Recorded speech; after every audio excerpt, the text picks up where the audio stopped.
네, 반갑습니다. 비블로스 시사 토크에 오신 여러분들을 환영합니다. 저희 비블로스 시사 토크는 비블로스 성경인문학 연구원에서 함께 연구를 하는 연구원들이 자신들의 전공을 가지고 한국 사회의 정치적이고 사회적 문제에 대해서 이야기를 나누는 시간입니다. 오늘은 첫 번째 시간으로요. 8.15 광화문 집회발 집단 감염을 두고 그리스도인들이 이 문제를 어떻게 바라봐야 될 것인지에 대해서 한번 살펴보려고 합니다. 이 코로나19 사태로 인해서 사회적 거리두기 2.5단계가 지금 진행 중인 관계로 안타깝게도 저희가 마스크를 쓰고 거리를 일정 정도 뒀습니다. 혹시 잘 안 보이시더라도 이해와 많은 양해를 부탁드리겠습니다. 자, 그럼 오늘 나오신 우리 비블로스 성경인문학연구원 연구원들을 소개하도록 하겠습니다. 우리 한 번씩 돌아가시면서 자기소개 좀 해주시죠. 네. 예, 안녕하세요. 홍인표입니다. 한국교회사를 전공하였습니다. 네, 저는 구약을 전공한 박윤이라고 합니다. 네, 안녕하세요. 저는 이번에 사회를 맡은 박성철 목사입니다. 저는 종교 철학을 전공했습니다. 네, 안녕하세요. 저는 교회 여성 리더십을 전공한 강호숙이라고 합니다. 안녕하세요. 안주봉입니다. 청교도 혁명사 전공했습니다. 네. 이렇게 각자 전공 분야에서 일정한 연구 성과를 내신 분들이 함께 모여서 오늘날 한국 교회의 문제 그리고 한국 사회의 문제를 그리스도인 입장에서 기독교 신앙의 입장에서 함께 나누는 시간을 앞으로 지속적으로 가지려고 합니다. 첫 시간인 만큼 많은 이해와 양해를 부탁드리고 앞으로 많은 관심을 또한 가져주시면 감사하겠습니다.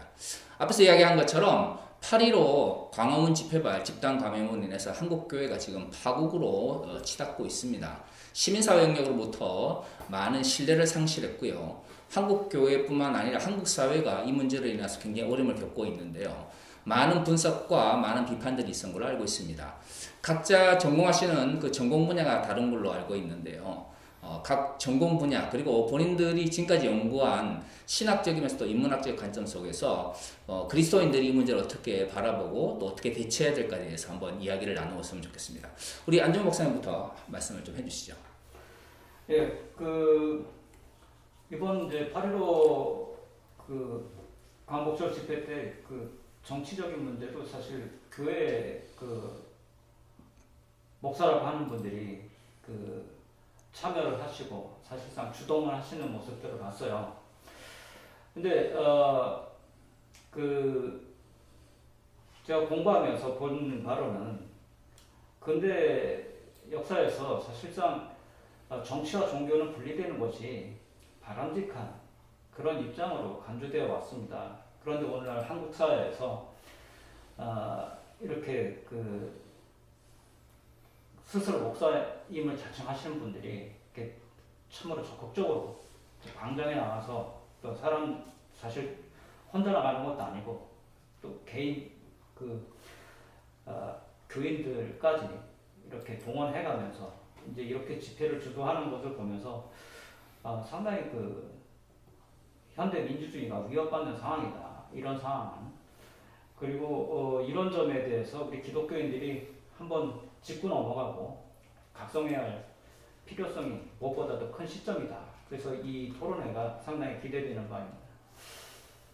네, 우리 강수 박사님 어떻게 생각하십니까? 코로나라는 거는 어떤 불확실성 그리고 어떤 한 개인의 어떤 자리를 공간을 인정해주지 않으면 전염이라는 위험성이 발생하고 생명과 어떤 안전에 대한 위협이 있는 이런 시기인데 제가 볼 때 이번에 광화문 이 집회는 시대를 눈높이를 맞추지 못한 그러니까 불확실성의 시대 정말 안전과 이런 생명의 위협을 받고 있는 시대에 오히려 어떤 종교 탄압이라는 이런 어떤 종교적인 이슈라고는 하지만 결국은 그 속에 정치적인 그런 어떤 주장을 가지고 나와서 이런 사회를 혼란 속에 빠뜨린 이런 모습 속에서 과연 실천 신학자로서 봤을 때 시대를 분별하지 못하는 것도 있지만 시대의 눈높이를 맞추지 못하면서도 자신들의 집회를 오히려 종교 탄압의 어떤 정치적인 목적을 이용한 어떤 종교적인 면목을 갖고 들이대는 이런 것들 속에서 종교적 오용, 남용 그리고 어떤 분별력을 잃은 이런 행동이라고 저는 보고요. 그러므로 인해서 지금 기독교 한국교회가 많은 이미지 훼손과 그리고 기독교 정신의 훼손 이런 것들을 저는 가져왔다고 봅니다. 특별히 이웃사랑을 실천하라는 주님의 계명에 따라서 과연 이렇게 위험한 시기에 또 종교성을 들이대면서까지 자신들의 그런 어떤 집회의 어떤 목적을 이렇게 일괄적으로 이렇게 추구하려고 하는 그런 모습 속에서 억지를 부리는 비상식적이고 반사회적인 모습이 아닐까 저는 이렇게 생각하고 있습니다. 네, 두 분의 이야기를 잘 들어보니까 교회가 또는 그리스도인들이 어떤 시민으로서의 어떤 건강한 정치적 참여 문제가 아니라 교회가 정치적 이데올로기에 종속되어서 신앙의 문제가 왜곡되는 현상으로 보고 계시는 것 같습니다. 우리 박은규 교수님은 어떻게 생각하세요? 예, 저도 그렇게 생각하는데요. 지금 그 교회 지도자들, 목회자라고 하는 사람들, 그리고 이제 저는 단순히 거기 나온 분들만의 문제는 아니라고 생각을 해요. 그분들의 주장이 교회에 전반적으로 널리 퍼져 있는데, 그렇게 퍼져 있게 되는 원인을 보면 교회가 이제 세력이 조금 약해지면서 또 정권이 바뀌고 하면서 이 정권에 대한 보수 정권과 그다음에 이제 교회 세력이 약화되면서 불안감을 느낀 것을 이제 어떻게 보면 그렇게 세력화하고 이렇게 힘을 보여줌으로써 좀 더 교회가 힘을 유지하기 위한 하나의 그런 몸짓 아니면 이제 몸짓으로 보이는데 그것을 앞장선 사람들이 교회 지도자들이라는 것이죠. 그러니까 자신들의 정치적 목적이라든지 이익을 마치 그 교회의 진리인 것처럼 옷을 입혀서 사람들을 선동하고 이것이 진리이고 이것만을 따라야지만 온전한 그리스도인인 것처럼 이것을 따라야만 기독교인인 것처럼 지금 포장을 하면서 사람들을 선동을 했거든요. 그런데 그런 모습은 구약에 나타나는 거짓 선지자들의 모습과 너무나도 유사해요. 그냥 거짓 선지자들도 이스라엘이 멸망하던 시기에 이스라엘은 절대 멸망하지 않을 것이다. 그래서 왜냐면 우리 예루살렘 성전이 있어서 거기서 예배만 드리면 우리는 절대 멸망하지 않을 것이다. 이렇게 외치면서 회개하라고 외쳤던 이사야나 예레미야, 특히 예레미야는 막 죽이려고까지 했거든요. 자신들과 반대되는 이야기를 한다고 해서. 그런 어떤 폭력적이고 되게 극단적인 모습들을 상당히 그 거짓 선지자들이 보여줬는데 그 모습과 그렇게 다르지 않다는 거죠. 그래서 회개를 방해하고 올바른 사유 생각하고 무엇이 상식이고 무엇이 이웃사랑이고 하나님께서 정말 원하시는 교회의 모습이 무엇인가를 생각할 수 있도록 하는 것이 아니라 그냥 내 말만 따르면 무조건 옳다, 이것만 옳다라고 거의 이렇게 세뇌를 시키다시피 해서 이것이 아니면 마치 기독교가 무너질 것처럼 협박하고 위협하는 그런 모습들은 그 이스라엘이 멸망하기 전에 그런 거짓 선지자들의 모습과 너무 유사하다는 거죠. 그래서 구약 학자 입장에서 이 모습을 볼 때 되게 두려워요. 정말 교회가 한국교회가 어떻게 될 것인가, 예루살렘처럼 철저히 멸망당하는 건 아닐까, 뭐 이런 생각이 들 정도로 지금 광화문에서 일어나지고 있고 교회에서 이루어지고 있는 그 거짓 선지자들의 이야기들이 저는 상당히 두렵게 느껴집니다. 네, 우리 원표 박사님 어떻게 생각하시죠? 저는 조금 다른 측면에서 보았는데요.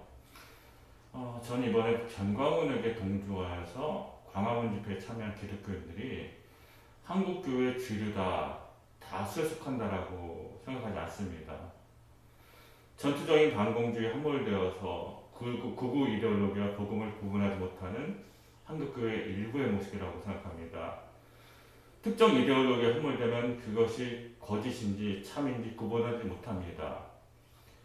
어쩌면 예수 그리스도의 십자가 복음보다 그것이 더 앞선지도 모르겠습니다. 그런 사람들이 비록 한국교회 다수가 아닐지라도 지금 현재 표면적으로 드러나기 때문에 한국교회는 바로 그 모습을 한국교회 자체로 보는데 많이 좀 우려를 하고 있습니다.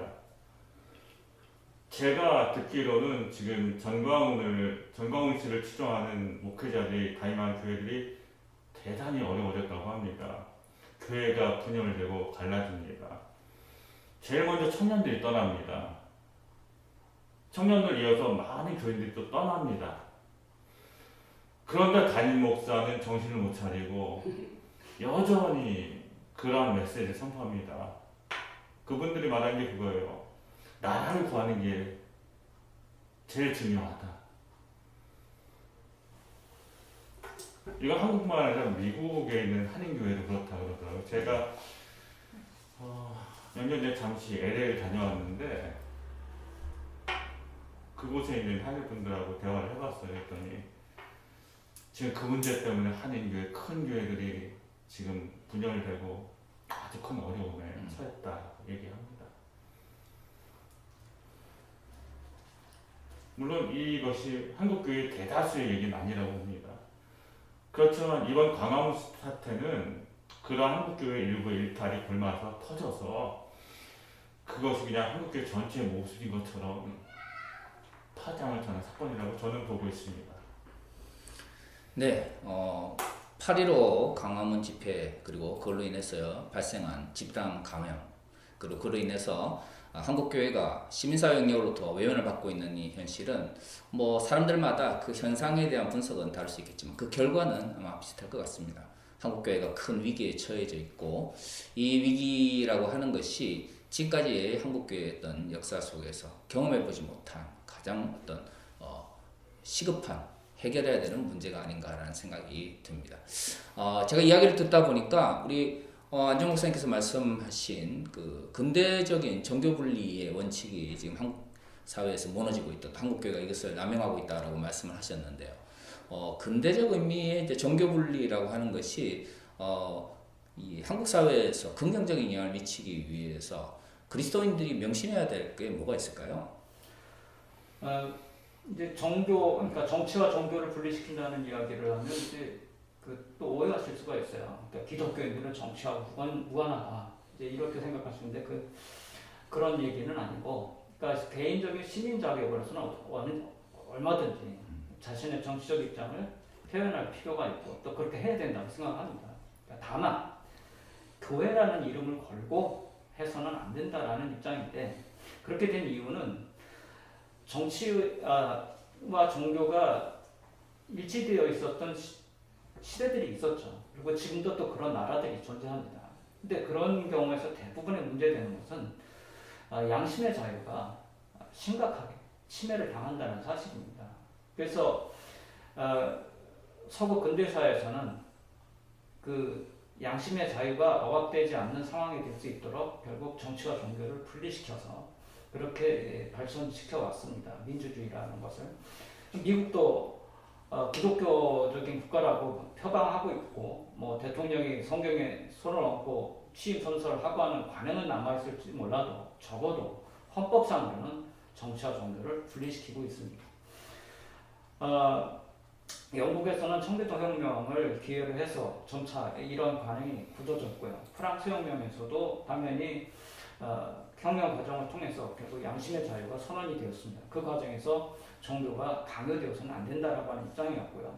그런데 만약에 현재 이렇게 종교가 정치에 참여하려고 해서 그 특정 종교의 이해관계에 맞는 정치 형태를 만들어 나가려고 할 경우는 바로 이 양심의 자유를 심각하게 침해할 수 있는 위험성을 가져오게 됩니다. 그러니까 스스로 비민주적인 방향으로 이 사태를 끌고 나가려고 하는 것이죠.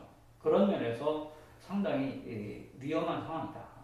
그리고 이런 점에 대해서 교회 지도자들은 이 문제를 심각하게 여기시고 또 이 입장에 이런 것에 대해서 뚜렷하게 각 교단들이 자신들의 입장을 표명할 필요가 있습니다. 이걸 그렇게 생각합니다. 네, 말씀을 듣다 보니까 칼바르트가 제2차 세계대전 이후에 그리스도인 공동체와 시민 공동체에서 그리스도인들의 어떤 정치적 참여를 이야기할 때에 그리스도인임을 내세우지 않고 무명성을 가지고 정치 역량에 참여해야 된다는 이야기를 했는데 아마 그 이야기가 근대적 의미의 종교 분리화를 가장 잘 표현하는 용어인 것 같습니다. 목사이기 때문에 또는 그리스도인이기 때문에 정책 영역에서 뭔가를 한다라고 하는 것이 자신들이 가지고 있는 신앙의 문제를 왜곡할 수 있다는 것을 좀 더 깊이 생각을 했으면 좋겠습니다. 우리 강수 박사님 아까 말씀하실 때에 이 한국교회가 가지고 있는 이번 문제 그리고 한국교회가 관련되는 이 문제에 있어서 지나치게 담임 목사님들의 어떤 정치적 성향에 대해서 아무런 비판 없이 또는 맹목적으로 추종하는 이 그리스도인들의 인식의 문제도 분명히 있는 것 같습니다. 이 교회론 자체가 왜곡되어 있고 또 이런 모습이 보이는데요. 지나치게 이제 담임 목사님들의 정치적 성향에 맹목적으로 추종하는 이 그리스도인들의 문제에 대해서 어떻게 생각하십니까? 아무래도 우리 지금 한국 개신교는 그 종교개혁의 만인 제사장설에 있거든요. 그래서 저는 종교개혁의 만인 제사장설에서 저는 한 3가지 정도를 좀 가치를 뽑고 싶은 게, 첫 번째가 평등사상. 인간은 그 사제 중심적인 데서 벗어나서 인간 모두가 존엄하다라는 그 평등사상을 뽑고 싶고요. 두 번째는 인간성 회복. 모든 사람들이 하나님 형상으로서 인간으로서의 그 권리를 누릴 수 있고 인간성을 회복해야 된다는 그 사실. 그다음 세 번째가 이제 라틴어 성경을 각국의 그 모국어로 다국어로 다 번역하면서 모두 다 성경 읽는 자의 주체로서 세웠다는 것이 저는 그 종교개혁이 준 우리에게 중요한 가치라고 생각하는데, 그런 측면에서 봤을 때 그 무비판적이고 무조건 질문과 어떤 비판이 허용되지 않고 무조건 아멘만 해야 은혜를 받고 하나님의 은혜가 임할 것 같이 만들어 놓은 이 한국교회의 그 폐쇄적인 분위기, 그리고 어떤 목사의 어떤 신적 권위에 너무 휩쓸리는 분위기, 무비판적이고 맹목적인 충성적 분위기가 저는 이게 하루아침에 이루어진 게 아니라 학습됐다고 보거든요. 그리고 그 교회라는 조직이 이렇게 탄탄해지고 직분이 위계화되고 막 체계화되면서 뭔가 다른 소리, 그리고 어떤 잘못된 것을 잘못됐다고 지적하는 소리조차도 어떤 사탄의 소리로 거세되고 막 정제되는 이런 분위기 속에서, 폐쇄된 분위기 속에서 성도들이 건전한 어떤 시민의식과 어떤 성경이 말씀하신 이런 것들이 자신 양심의 자유에 따라서 사고하고 인식하고 비판하고 분별하는 이런 신앙이 아니라 좀 노예화된 신앙이라고 할까요? 좀 주체적이지 않고 노예화돼서 오로지 어떻게 보면 종교개혁의 정신과 완전히 반대가 되는, 종교개혁 프로테스탄트가 저항하고 인식의 주체자가 되고 분별하고 성경을 내가 스스로 읽어서 해야 되고 하는데, 오히려 이런 뭐 신학 지상주의가 돼가지고 목사님이 신학교 나왔다고 막 너네들은 뭐 질문하지 마라 무조건 아멘하라 이런 식으로 하다 보니까 성도들이 운맹화되는, 성경은 다 가지고 있으면서도 그냥 장수만이 읽는 걸로만 만족하고 성경에 깊이 어떤 고민하고 질문하고 있지 않는, 그래서 믿음의 인식이라는 게 나아가지 않고 목회자의 하나님만 그냥 그대로 흡수해버리는, 그러니까 어떤 그 다른 모든 것들에 대해서 다 정죄하고 배제해버리는 이런 좀 병들의 신앙이 아니었나 이렇게 생각을 합니다. 네, 말씀을 듣다 보니까 아까 박유민 목사님께서 이야기하신 그 구약시대 거짓 선지자의 모습과 오늘날 그 극우적인 어떤 정치 이념에 함몰되어 있는 목사님들의 모습이 많이 겹쳐지는 것 같습니다. 구약 시대의 이제 거짓 선지자들의 어떤 문제 중에서 가장 심각한 문제는 결국 하나님께서 보내신 참된 선지자들의 목소리가 제대로 이스라엘 민중들에게 전달되지 않는 모습인 것 같습니다. 거짓 선지자들의 또 구약 시대의 어떤 사회적인 어떤 부정적인 영향에 대해서 좀 이야기를 좀 해주시죠.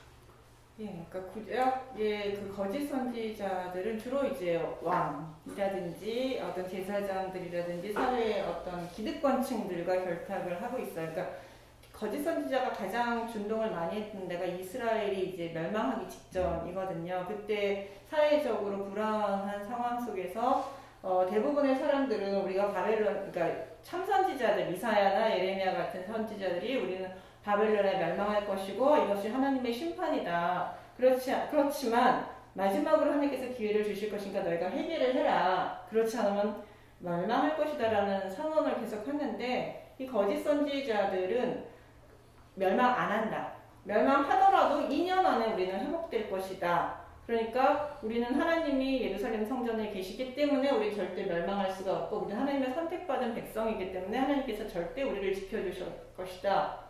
오히려 하나님께서 2년 안에 바벨론을 치실 것이다. 이제 이런 말들을 막 전파를 해요. 그러다 보니까 자신의 잘못을 되돌아볼 수 있는 기회를 놓치게 됩니다. 백성들이. 심판의 말씀을 하신 이유는 우리가 왜 멸망당하지? 야, 이렇게 하면 멸망당하면 큰일 나다. 어떻게 하면 멸망 안 당할 수 있지? 우리가 뭘 잘못했지? 이렇게 하면서 자신들을 되돌아보고 하나님께서 지적하신 공의를 잃어버리고 사랑을 잃어버리고 내가 약한 자들을 압제했구나. 그러니까 하나님 앞에 회개하자. 그래서 우리가 다시 회복을 하나님의 도우심을 통해서 회복을 해보자. 그래서 심판을 면해보자. 이런 이제 정상적인 사고들을 하면서 교회 회복과 이스라엘 회복으로 넘어가야 하는데 거짓 선지자들이 너네 안 망한다. 우리 안 망한다. 우리는 하나님의 백성, 선민이고 예루살렘 성전이 있는 한 결코 망하지 않는다는 성전 의존 신학을 너무나도 많이 전파를 하다 보니까 회개도 안 해요. 그리고 우리는 그냥 믿기만 하면 되는 거예요. 저 말만 믿으면 돼. 그러니까는 거짓 선지자들의 말은 오히려 안 듣고 듣기 싫으니까 안 들어요. 왜냐면 자기네들도 멸망당한다고 하고 자신의 죄를 돌아보는 게 너무 괴로우니까 그 행동을 안 하는 거죠. 그러고서는 자기 듣기 좋은 말만 계속 듣다 보니까 그 말만 전파가 되고 참 선지자들은 오히려 죽임을 당할 뻔하고 죽임 당하기도 하고 우리아 같은 경우는 죽임을 당하거든요. 죽임 당하기도 하면서 고통 당하면서 그들의 목소리를 없애려고 오히려 참 선지자의 말을 없애려고 하는 그런 행동들을 많이 했고 이게 이스라엘에만 영향을 끼친 게 아니라 에스겔 시대 바벨론 포로 공동체까지 이 말이 퍼져요. 그래서 바벨론 포로 공동체에서도 야 우리 곧 이제 다시 예루살렘으로 돌아갈 것이다 라고 하면서 거짓 선지자들이 마구마구 막 일어나서 이스라엘뿐만 아니라 그 포로 공동체까지도 그런 거짓 선지자들의 말이 퍼지게 되는 거죠. 그러니까 사람들이 문제는 이 거짓 선지자들이 왜 그런 예언을 하느냐면 사람들이 듣고 싶은 말, 원하는 말을 전달하고 그것이 너무 쉽게 먹힌다는 거죠. 근데 그러니까 한국 교회가 지금 왜 그럼 이런 그 정광훈 씨유의 이런 말들이 자꾸만 이렇게 널리 퍼질 수 있는가 하면 교회가 약화되고 힘들어지고 그러니까 극우 세력들이 약화되면서 그 사람들의 말이 더 잘 먹힌다는 거죠. 듣고 싶은 얘기라는 것이죠. 우리가 교회가 왜 약해졌는가 할 때 저쪽이 나빠서 약해진 거지. 우리가 잘못하고 의를 행하지 않았고 우리가 자비를 베풀고 하나님의 말씀대로 살지 않아서 교회가 약해졌구나 이런 생각은 하고 싶지 않은 거거든요. 그냥 남이 잘못해서 정부가 잘못해서 누가 잘못해서 이슬람 때문에 이러면서 이제 남 탓하기가 바쁜데 그게 좋거든요. 그러니까 이 거짓 선지자의 문제는 자신의 상처, 자신의 문제를 들여다보지 못하게 하고 결국 회개할 기회를 놓치게 하고 심판을 앞당기는 역할을 하기 때문에 상당히 위험하고 심각한 문제를 가지고 왔고 결국은 그래서 이스라엘이 망하게 된 거죠. 그러니까 이거 심각한 문제예요. 네, 최근에 기윤실과 기독교 사회문제연구소에서 나온 그 설문조사들을 보면 한국 교회 내 3분의 2 이상은 현재 이제 극우 기독교 정치 운동에 대해서 부정적인 인식을 가지고 있는 걸 알고 있습니다. 근데 아까 우리 홍 목사님 말씀하신 것처럼 이 기독교를 전체를 대변하지 못하는 이런 어떤 사람들이 그러면 왜 지금 한국 교회 내에서 어떤 정치적으로나 또 사회적으로 부정적인 영향을 더 많이 미치고 있는지 여기에 대해서 한번 좀 설명해 주시죠. 한국 교회사에서 한국 기독교가 한국 교회가 공산주의자들에게 받은 그런 억압들을 먼저 생각해야 되는데요.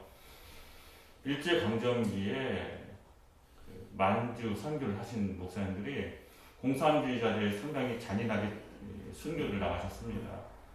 그걸 보고 한국 교회에서는 공산주의는 사탄이다 이런 식으로 하게 되죠. 뿐만 아니라 물론 한반도에는 당시 일본 정부가 공산주의자들을 탄압했기 때문에 큰 활동을 못했을지라도 그 공산주의자들은 사사건건 한국교회와 충돌을 합니다. 그런 것을 보고 굉장히 공산주의에 대해 부정적 인식을 갖게 됐고 특히 한국전쟁 전후로 굉장히 많은 기독교인들이 탄압받고 목숨을 잃었습니다. 일제강점기 신사참배로 죽은 사람들보다 북한 공산주의자들이 죽은 분들이 더 많다고 합니다. 이런 여러 가지 역사적 상처 때문에 한국교회는 반공주의는 곧 복음이다라는 그런 생각을 체질화했습니다. 그런데 이제 박정희 전 대통령이 반공을 국시로 한다라고 천명했을 때 한국교회 주류가 그 말을 듣고 박정희 전 대통령을 지지합니다. 왜냐하면 저 사람이야말로 한국교회를 지키는 수호자라고 볼 수 있다고 생각했기 때문에 그렇습니다. 물론 박정희가 독재하는 것을 한국교회, 기독교인들이 모르는 게 아니었습니다. 하지만 이분들이 생각할 때 차라리 박정희 독재를 받는 게 북한의 남침으로 공산 정권 하에서 사는 것보단 낫다라는 생각을 한 것이죠. 그로 인해 반공은 독재 정권에 맞는 후신부가 되었습니다. 반공을 빌미로 인권을 억압한 겁니다.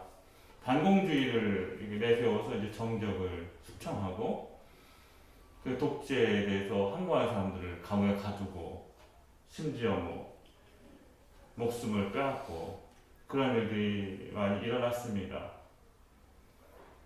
그런데 이제 군사정권이 물러나고 민주화가 이루어짐으로써 차차 전투적인 반공주의를 부르짖는 사람들은 한국에서 다수에서 조금씩 소수로 바뀌어지기 시작합니다. 근데 소수가 될수록 더 전투적인 극우 이데올로기를 고수한 기독교인들이 된 것입니다.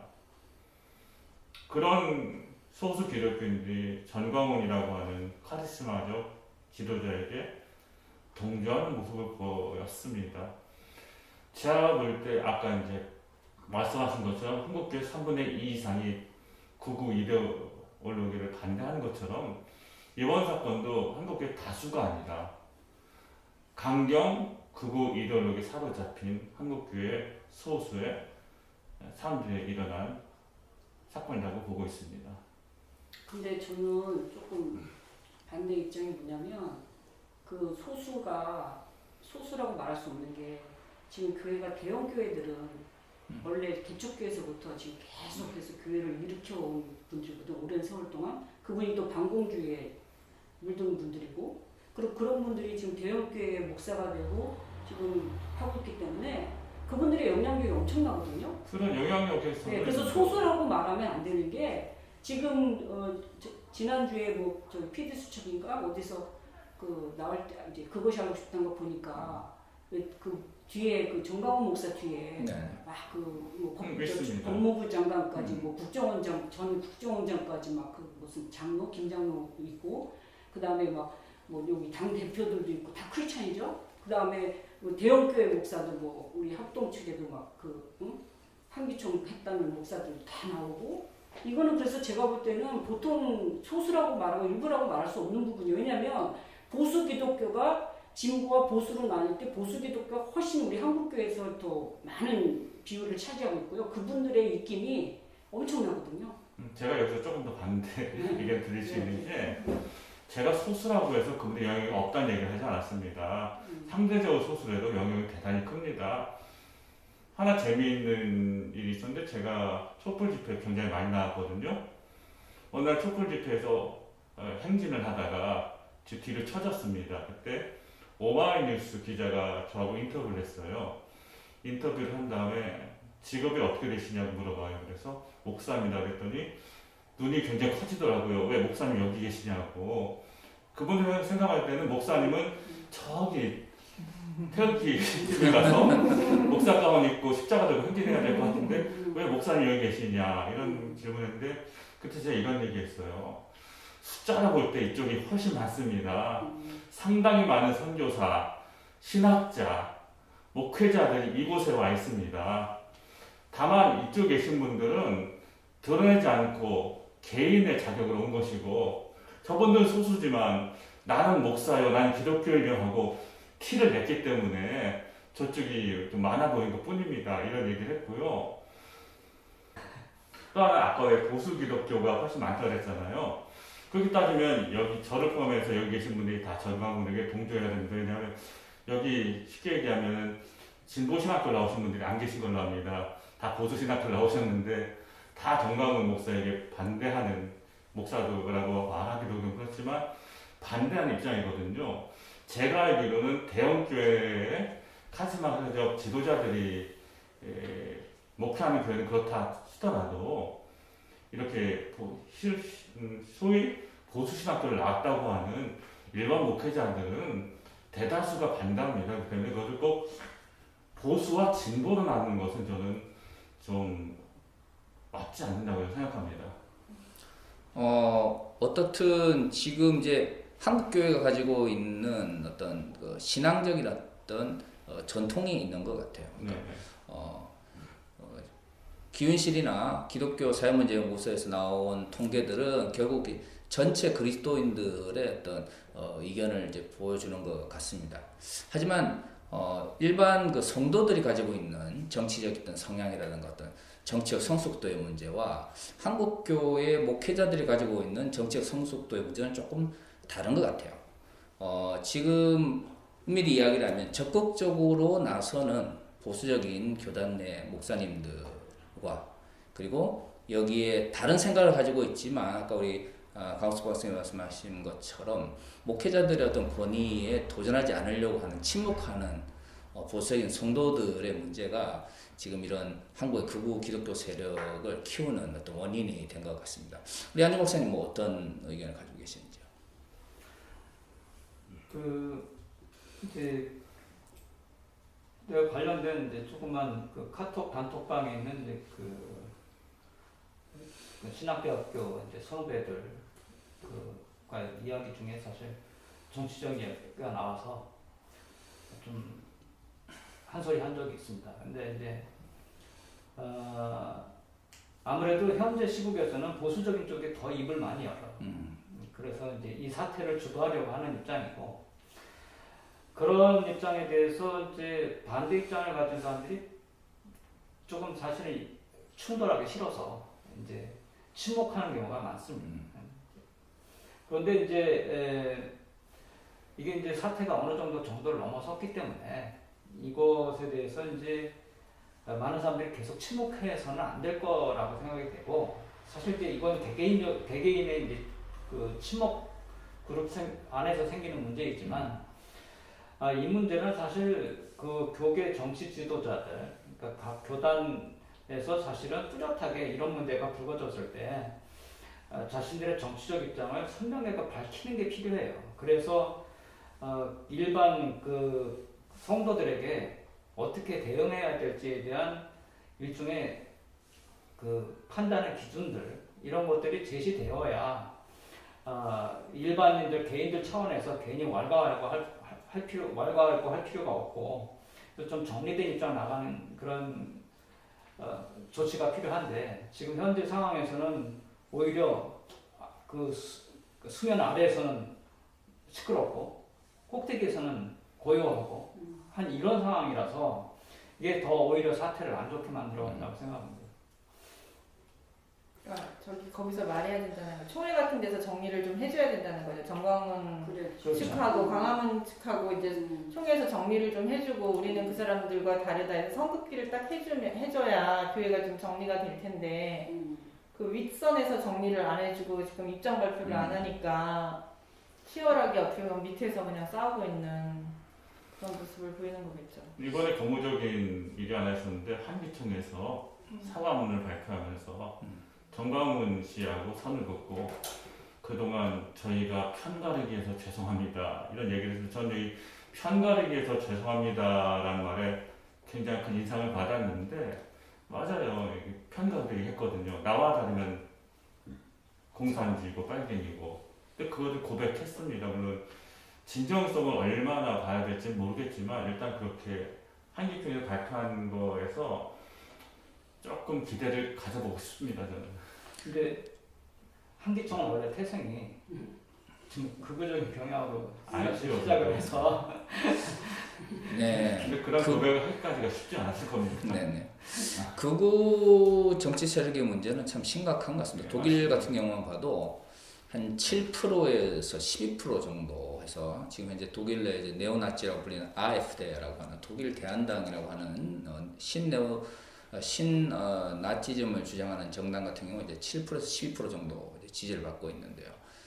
전체 독일의 어떤 정치적인 어떤 세력 속에서는 뭐 그렇게 많지는 않습니다만 문제는 숫자는 적어도 이런 나치즘이나 아니면 파시즘을 추종하는 사람들이 미치는 사회적인 부정적인 영향력은 큰 것 같습니다. 결국 극우 기독교 세력의 문제도 숫자의 문제보다는 그들이 사회적으로나 아니면 교회 내에서 미치는 부정적인 영향력의 문제가 더 큰 것 같은데요. 강수 목사님, 어떻게 교회 내에서 이런 그 극우 기독교 정치 세력의 부정적인 영향을 좀 차단할 수 있는 방법이 있을까요?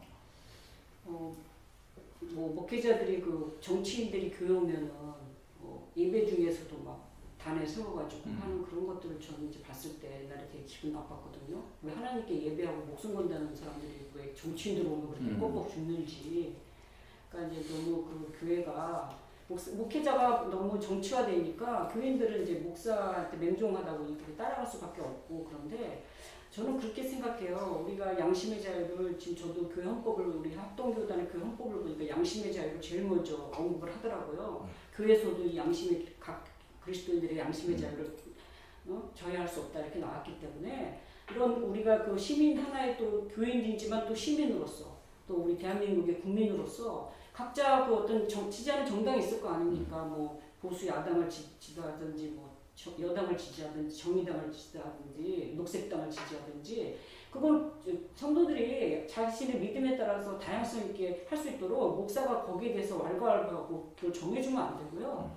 그거는 본인이 알아서 하면 되는 거, 개인으로서 하면 되는 거고 그런 쪽의 설교는 절대 해서는 안 된다. 그리고 성도들에게도 다양성을 인정해주고 존중해주고 시민으로서도 존중해주고 교인이라고 하면 그 본인 뭐 양이다 해서 본인이 막 다 컨트롤하려고 하는 그 생각이 너무 그 나이브한 성경 해석이 아닌가. 어떻게 보면 이게 컨트롤하는 게 아니라 돌보라는 것은 그들의 자유롭게 할 수 있도록 오히려 보호해주고 자유롭게 의사를 진행할 수 있도록 본인이 이렇게 뒤로 물러가주는 이런 것들, 이런 돌봄이 있어야 되는데 너무 그 함부로 교인들을 자주지하려고 하는 그런 것들이 좀 없어졌으면 좋겠고요. 저는 이제 또 한 가지는 너무 그 교회가 직분 조직대가 됐다. 직분 조직체. 그래서 그게 직분이 너무 권력과 이렇게 권력을 취하면서 이게 너무 위계가 되다 보니까 장로님 말을 계속 들어야 되고 막 이런 식으로 하다 보니까 뭐 서리 집사나 청년들 이런 사람들이 지금 제가 어디 카톡방에서 들어봤는데 청년들이 지금 교회를 안 가는 이유 중에 또 한 가지가 뭐 교회가 소통이 안 되고 이런 것도 있지만 교회 가면 너무 일을 시킨대요. 평일 때 또 막 직장 다니고 공부하라 정신이 없는데 교회만 가면 이거 해라 저거 해라. 근데 하면 그거를 이렇게 칭찬해주거나 커피 한 잔 이렇게 사주면서 고맙다 이렇게 해야 되는데 그게 아니라 당연하게. 그래서 교회 가기 싫다는 청년들이 많다는 거예요. 그래서 제가 볼 때 교회가 너무 남녀 이게 됐고 너무 그 장년 위주로 너무 이렇게 돼 있고 청년이나 이런 여성이나 이런 사람들의 의사결정이 하나도 가미가 안 되고 뭐 황존직 갖고 있으니까 그냥 한 번 해병은 영원한 해병이어가지고 뭐 책임도 없고 그냥 뭐 선출직이 아니고 황존직이니까 그냥 뭐 무책임하고 검증도 없고 막 너무 막 반성도 없고 저는 이 교회의 이 직분제도 이것이 대단히 문제라고 좀 봐요. 항존직이라는 말이 좀 이상한 것 같아요. 네. 왜 그러냐면 사실 그 마틴 루터의 종교개혁 얘기 나왔을 때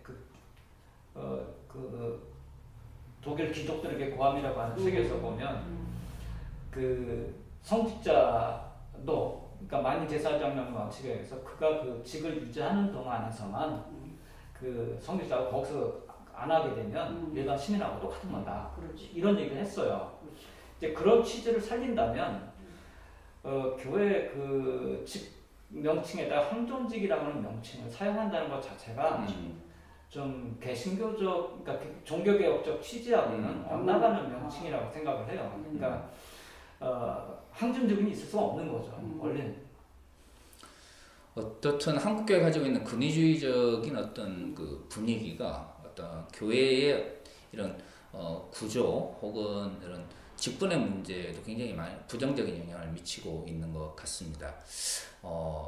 이 목회자 중심의 어떤 정치적인 지향이나 정치적인 의식을 강요하는 이러한 분위기는 결국 한국교회가 그만큼 이제 근위주의로 물들어 있다는 걸 보여주는 것 같은데요.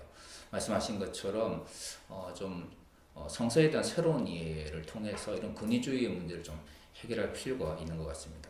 사실 뭐 지금 같은 문제는 앞에서 이야기했지만 뭐 거짓 선지자의 문제일 수도 있고, 때문에 한국교회가 한국교회 맡겨진 어떤 선지자로서의 직분을 제대로 감당하지 못한 측면도 있는 것 같은데요. 어떻게 하면 교회에게 맡겨진 선지자적 직분을 회복할 수 있을까요?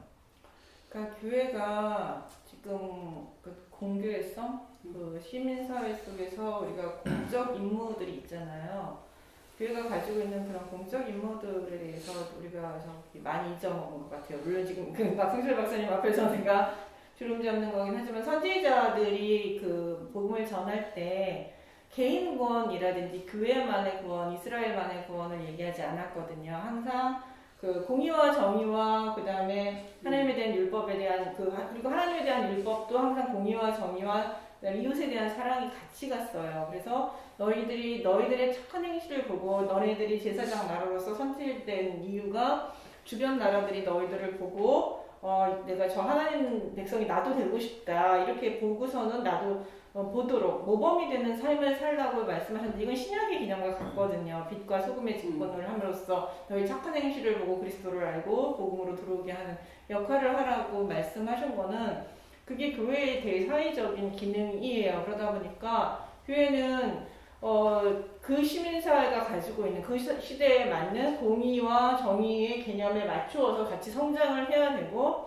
그들의 눈높이에 맞추면서 어느 것이 공의이고 사랑이고 우리가 할 수 있는 그 사회를 향해서 어떻게 공의를 말하고 정의를 행하고 사랑을 베풀 수 있는지에 대한 고민이 항상 필요한 것이거든요. 선지자들이 이스라엘을 질책할 때 예배를 안 드렸다고 질책하지도 않았고 재물을 안 가져왔다고 질책하지도 않았어요. 오히려 너무 많은 예배와 너무 많은 제사 재물에 나는 이제 실증났다.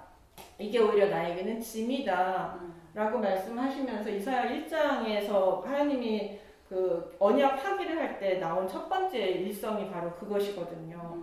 그런데 그렇기 때문에 교회가 선지자들로서의 임무를 얘기할 때 우리 영혼 구원, 우리가 그리스도를 믿는 그 모습을 개인 구원에서만 가질 것이 아니라 개인 구원을 통해서 그리스도인의 한 건강한 한 시민으로서 그가 그 교회를 벗어나서도 공의롭고 정의롭고 사랑이 있는 사람으로 살아가도록 하는 것도 중요하고 교회 전체가 교회 사람들이 보기에 교회가 되게 이 사회에 좀 더 공의와 정의를 위해서 어떻게 애쓸 참 애쓰고 있구나. 저 사람들이 이 사회의 공동체에게 되게 헌신하고 있으며 그리스도의 사랑을 보여주고 있구나. 이런 것들을 보여줘야 되는 것이죠. 그게 우리의 선교적 역할이고 교회 선교라고 얘기하잖아요. 요즘은 이런 거를 그 교회 선교 혹은 하나님의 선교라는 얘기를 하는데 우리가 그런 역할을 해야 되는데 지금 코로나 때 교회가 그럼 할 수 있는 역할들 선지자로서 해야 될 일들은 그럼 예배를 드리라고 선지자들이 얘기했을까요? 너 이웃을 사랑하기 위해서 너희들이 먹을 것을 내놓고 먹을 것을 없는 사람들이 먹을 것을 주고 억눌린 사람들한테 해방을 주고 고아와 과부와 같이 약한 사람들한테 너희들이 도움을 주어야 되지 않겠느냐라고 이사야 선지자는 분명히 얘기를 했거든요. 그 얘기를 우리가 들어야 되죠. 그러니까 공의를 행하고 인자를 사랑하며 라는 미가 선지자의 이야기는 지금도 여전히 우리 교회에 행하는 얘기인데 그런 부분 없이 그냥 교회의 성장과 예배에만 함몰됐기 때문에 우리 교회가 가지고 있는 선지자들이 외쳤던 그런 정의, 공의가 사라지고 그러다면서 사랑까지도 잃어버리게 되는 그런 모습을 갖게 되죠. 그래서 저는 그 선지자들의 외침이 다시 한번 외쳐져야 된다고 생각을 합니다. 강하게. 네. 유럽의 역사를 보면 1914년에서 18년까지 제1차 세계대전이 끝나고 독일에서 바이마르 공화국이라고 하는 독일 최초의 민주공화정이 이제 들어서게 됩니다.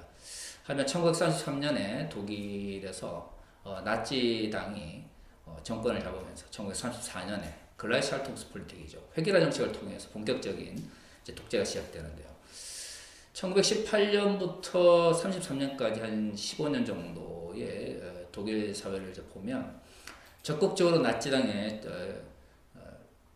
참여하고 또 지지하였던 독일 그리스도인 운동, 루터파기운동에서 나치당을 지지했던 독일 그리스도인 운동을 참여했던 일부의 그리스도인들과 여기에 이제 침묵과 혹은 간접적인 지지로 응답하였던 독일 루터교회의 문제점이 이제 발견이 되는 것 같습니다. 우리 홍표 목사님 말씀하신 것처럼 비록 이 공공 영역에서 직접적으로 이제 극우적인 정치 이데올로기를 표현하고 나타내는 그리스도인들은 소수랄지라도 결국에는 이에 이제 동조하거나 침묵함으로써 지지를 보내는 그리스도인들의 모습이 분명히 있는 것 같은데요. 어떻게 하면 이제 직접적으로 이렇게 광장이나 아니면 공공 영역에서 극우 정치 이데올로기를 따르는 그리스도인들 부정적인 영향력을 좀 막을 수 있을까요? 저는 이 하나님의 섭리 가운데 벌써 시작되었다고 보거든요. 왜냐하면 지난 대선에서 각 종교별로 어떤 후보를 지지하느냐를 조사한 적이 있어요. 매스컴에서. 의외로 기독교인들이 가장 진보적입니다. 불교인, 천주교인보다 개신교인들이 더 진보적이었습니다. 그런 것을 보면은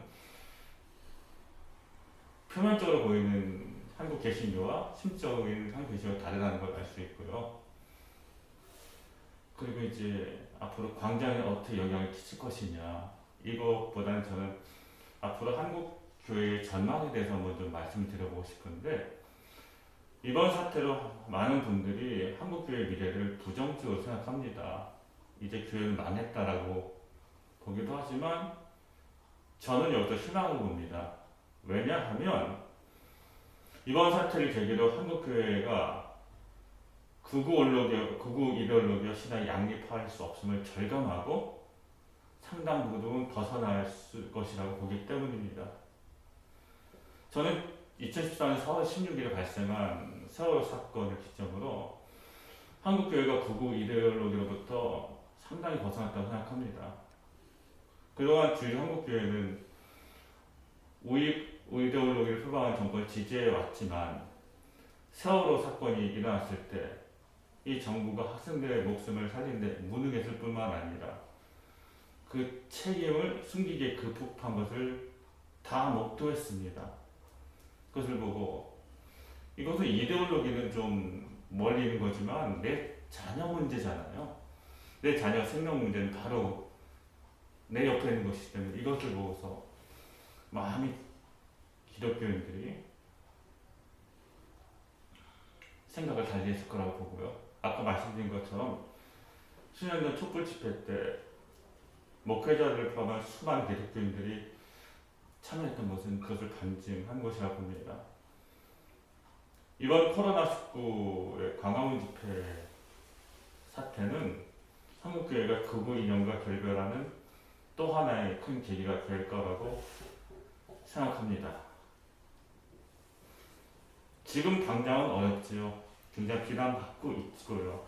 하지만 아픈 만큼 성숙한다는 말이 있는 것처럼 지금 어려움을 극복하고 나서 한국교회가 조금 더 수준의 좀 이런 말의 표현이 적절할지 모르겠지만 지금보다는 순수의 증거로서 본질을 조금 더 회복하고 복음 전한 본인 역할을 할 수 있으리라고 저는 생각하고 기대하고 싶습니다. 네, 지금까지 말씀 감사드리고요. 우리 마지막으로 정말 위기에 처한 이 한국교회가 어떻게 이 위기를 극복하고 또 새로운 하나님 나라의 운동을 위해서 달려갈 수 있을지 마지막으로 우리 박사님들의 마지막 의견을 듣고 싶습니다. 특단의 대책이 나와야 되는 건 분명해요. 그리고 이제 그것을 위해서는 교회 정치적 조직이 개편되어야 된다. 저는 그렇게 생각을 합니다. 그러니까 그 강호석 박사님도 이제 얼핏 얘기를 했지만 교회도 나름대로 이제 좀 수직적인 구조가 강하게 됐다는 이야기는 결국 이렇게 민주화가 계속 진전되어가는 이 시대에 부응하기에는 상당히 권위주의적 그 체제라고 봐요. 이제 그런 측면에서 보면 보다 더 민주적인 정치 구조를 교회에서 이제 대안으로서 제시를 해야 된다고 생각합니다. 그리고 사실은 이건 아주 무슨 고상한 뭐 그 이론이나 뭐 그런 것이 필요하지 않아요. 절차적인 문제이기 때문에 그 성도들의 이제 입장이 보다 더 잘 전달되고 또 그 요즘 유행하는 말 의사소통이 잘 이루어질 수 있는 그 구조로 교회의 그 운영 방식에 있어서 정치 구조 절차적인 부분들을 이제 개편할 방법을 찾아내야 한다고 생각하고요. 그다음에 이제 교회 각 교단들 총회에서도 지금까지도 보면 이제 총회 정치 구조도 역시 좀 제가 경험하기에도 그렇게 힘 있는 정치 구조는 아니다 사실상. 그런데 문제는 이제 어떻게 보면 느슨해서 이런 이제 문제들이 발생할 때 자문을 구할 수 있는 어떤 그런 싱크탱크에 해당할 만한 그런 분들하고 이렇게 잘 협의를 해서 사태에 대응하는 것 같지 않아요. 그냥 뭐 총회장이니 뭐 어떤 목사님이니 뭐 이런 식으로 개인적으로 대응들 하시는데 이제는 많은 정치 집단들이 그러듯이 교회도 싱크탱크에 해당하는 것을 구성을 하시고 거기에 자문을 받아서 공개적인 그 의견을 표명하는 방법을 이제 생각할 때가 됐다고 생각하고 그리고 이런 정치적인 문제에 대해서는 침묵하거나 느리게 대응해서는 이 사회 변화를 따라갈 수가 없기 때문에 좀 발빠르게 대응할 수 있는 그런 구조를 갖춰가야 한다 이렇게 생각하고 있습니다. 예. 강수 박사님. 네, 저는 종교가 가지고 있는 가장 중요한 것은 인간이라고 보거든요. 신이 왜 인간을 창조하셔서 모든 만물을 다스리게 하시면서 돌보게 하시면서 그 가운데서 하나님의 영광을 드러내게 하셨을까 할 때 저는 우리 교회가 지금까지 너무 좀 외형, 조직, 어떤 교리 이런 것에 너무 집착하지 않았나. 인간 한 사람 한 사람이 다 모여있는 것이 교회라고 할 때 그리고 그 교회가 가르칠 교의 한자도 있지만 또 어떤 신부님은 뭐 교제할 교자 그래서 우리가 사도신경에서 고백하듯 성도가 서로 교통하는 이것을 항상 고백하듯이 그러니까 교회는 교제하는 곳이잖아요. 그러니까 교제라는 말은 위아래가 없는 거거든요.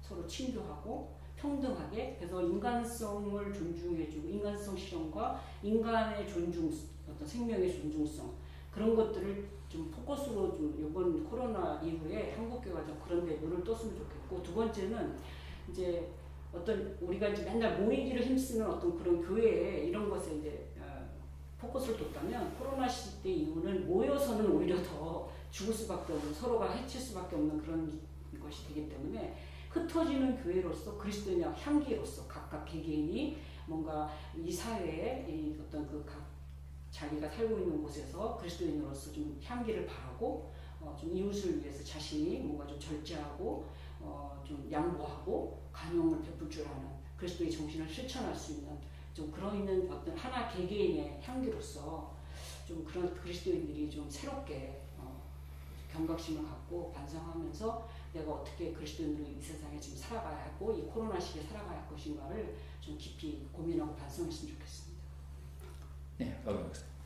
네, 하나님께서 왜 이스라엘을 무너뜨리셨을까? 그러나 완전히 죽이시진 않고 남은 자들을 살려주셨고 하나님께서 그들이 돌아왔을 때도 이제 완전한 왕국이 아닌 그냥 작은 공동체로 남겨두셨죠. 왜 그러셨을까? 결국 그들이 가지고 있는 힘을 많이 빼셨던 것 같아요. 우리 한국교회가 지금 너무 힘이 많아요. 내 목소리도 그러니까 너무 아름다운 교회다. 너무 많은 재력, 원력 이런 것들로 힘이 너무너무 많아요. 그래서 하나님께서 어떻게 보면 이번 사태를 통해서 교회의 힘을 빼시려는 것 같다는 생각을 저는 많이 합니다. 그래서 저는 한국교회가 앞으로 한국 사회에서 해나가야 될 일 중에 하나가 겸손이라는 생각을 해요. 겸손이 우리가 왜 아스로 제국이라든지 제국을 선택하지 않으시고 작은 나라를 선택하셨을까? 작은 나라를 선택하신 이유는 그 작은 나라의 겸손과 자금, 약함을 통해서 하나님의 강함이 드러나는 거거든요. 근데 지금은 한국교회가 너무 크고 힘이 세니까 자신의 힘과 능력을 드러내기 보지 하나님의 힘과 능력과 공의와 자비와 사랑을 드러내는 데는 지금 전혀 하지 못하고 있거든요. 그래서 지금 저는 이렇게 계속 낮아지고 작아지고 하는 것들은 어떻게 보면 겉에 붙어있던 거품들을 떼고 장식품들을 제거하고 겉멋들었던 것, 막 힘주었던 것들을 하나님께서 다 제거하시면서 본질을 찾아가 나가시는 과정이 아닌가 생각을 합니다. 그리고 지금 80 교회가 이제 우리 그렇죠 누구를 뽑을 것인가라는 그런 설문이라든지 좀 더 민주적인 방식에 대해서 좀 더 긍정적인 그리스도인들이 더 많다라는 것들을 보면서 지금 기독교가 가지고 있는 그 기본 바탕은 기독교 지도자들이 가지고 있는 생각과는 다르다는 거죠. 건전한 기독교인들이 상당히 많이 있는데 이 사람들이 목소리를 그 지도자들에서 목소리를 못 내고 있지만 이 지도자들이 어느 정도 사라지고 나면 이들이 목소리를 내고 이들이 자신의 역할들을 감당할 수 있는 시간들이 저는 올 거라고 생각하고 그 사람들이 지금 크고 있다고 저는 생각을 해요. 그중에 저희도 하나가 아닐까 하는 생각을 해요. 비블러스 연구소도 저는 예, 그런 것 중에 하나가 아닐까 소장으로서 생각을 해봅니다. 예, 그렇기 때문에 저는 하나 교회 제안을 하고 싶은 건 그 다양성의 목소리를 교회가 수용할 수 있는 교회가 됐으면 좋겠어요. 지금은 목소리가 다르면 다 배척을 하거든요. 그러다 보니까 이제 다른 목소리들이 반영은 안 되니까 이게 설문조사로는 나오지만 그 전체 목소리 아니면 교회 목소리로는 우리 이 성도들의 생각과는 다른 이야기들만 나갈 수밖에 없는데 그래서 교회가 지도자들이 안 되면 어쨌든 서로 그 다른 목소리들이 충분히 이야기되고 그 다음에 그것이 전달되고 그래서 그 사람 의견들이 반영되는 그런 구조들로 저는 갔으면 좋겠어요. 아까 의사소통의 얘기도 있지만 그러려면 스피커들이 바뀌어야 돼요. 스피커들이 다양해져야 된다는 거죠. 지금의 스피커는 60대 남성으로 획일화되어 있거든요. 그러니까 저는 그 60대 남성으로 획일화되어 있는 스피커들 대신에 청년들과 여성들과 다양한 여러 가지 여러 사람들로 이제 그런 스피커들이 바뀔 때 한국교회에 좀 더 희망이 있지 않을까 저는 생각을 합니다. 저는 하나님이 이 고통의 시간 속에서도 우리와 함께 하시라고 항상 믿고 있습니다. 네, 홍교 박사님. 이미 좋은 얘기를 다 해주셔서 제가 무슨 말을 덧붙일 수 있을까 굉장히 고민했는데요. 저는 좀 이런 고민을 계속 하고 있어요. 만약 문제 해결할 때 우리도 편가르기를 계속 하고 있다는 겁니다. 한국교회는 보수다. 한국교회에서 보수교회가 문제다. 보수교회에서 목사가 문제다. 끊임없이 누군가 죄인을 찾아냅니다. 하지만 저는 이것은 보수와 진보의 문제가 아니라 한국교회 전체의 문제이고 복음과 사이버 복음, 본질과 비본질의 문제라고 봅니다. 목사의 문제뿐만 아니라 모든 그리스도인의 문제라고 봅니다. 이러한 문제를 좀 극복하고 싶다는 생각을 많이 했고요. 우리 소장님 말씀하신 것처럼 저도 굉장히 한국교회에 희망을 가지고 있습니다. 이번 계기를 통해서 한국교회가 조금 더 순수해지고 본래의 역할을 감당하게 되리라고 저는 확신합니다. 네, 지금까지 다양한 말씀 감사드립니다. 이야기를 듣다 보니까 그런 생각이 드는군요. 극우 기독교의 문제 혹은 8.15 강원 집회발 집단 감염의 문제는 단순히 그 집회를 주도했던 주동자들만의 문제가 아니라 어떻게 보면 한국 교회가 다양성을 상실해가는 과정 속에 나타난 이런 종교적 왜곡 현상이 아닐까라는 생각이 들었습니다. 지나치게 가부장적인 어떤 구조 속에 오랫동안 머물러 있으면서 한국 교회 내 다양한 목소리를 듣지 못하게 된 이런 구조들이 결국에는 특정한 정치 이데올로기의 목소리 또는 그 목소리만을 키워가는 어떤 이 원인이 되었다는 생각이 듭니다. 다양한 말씀 감사하고요. 한국교회가 이번 코로나19 사태를 통해서 좀 더 다양해지고 그리고 이 소통의 문제 속에서 좀 더 타인의 이야기에 귀를 기울이면서 새로운 한국교회 모습이 필요할 것 같습니다. 구체적인 몰락 자체를 우리가 막을 수 있는 힘이 있을지 없을지는 잘 모르겠습니다. 하지만 새로운 한국교회의 미래를 꿈꾼다면 구체적인 몰락 그 자체에 집중하기보다 새로운 하나님 나라의 운동을 위해서 어떻게 우리가 아이디어를 내고 또 신학적으로 또는 그리스도인으로서의 어떤 정체성을 정립해야 될까에 대해서 고민해 볼 수 있는 시간들이 앞으로 우리들에게 많이 있었으면 좋겠습니다. 지금까지 감사드리고요. 우리 다음 주에 또 뵙도록 하겠습니다. 안녕히 계십시오.